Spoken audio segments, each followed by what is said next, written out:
Welcome to Tenor Tech, where I solve the problems you didn't even know you had. The Loon algorithm finds a credit card check digit using modulus 10 arithmetic.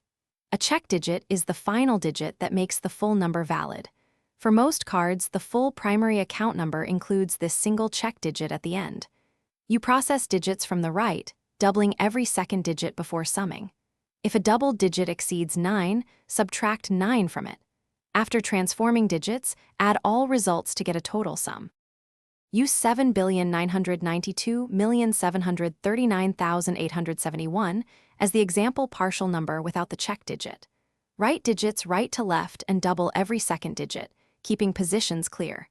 Double results that exceed 9 are reduced by subtracting 9 before summing. Then add all transformed digits and the untouched digits to compute the total sum. Compute sum mod 10 to find the remainder.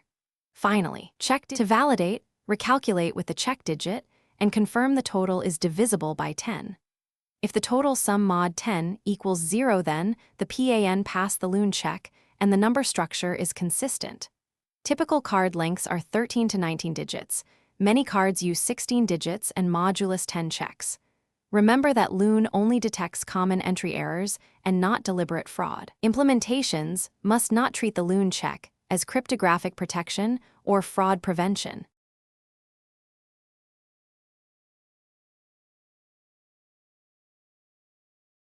Thanks for watching. Subscribe to keep your life in tune.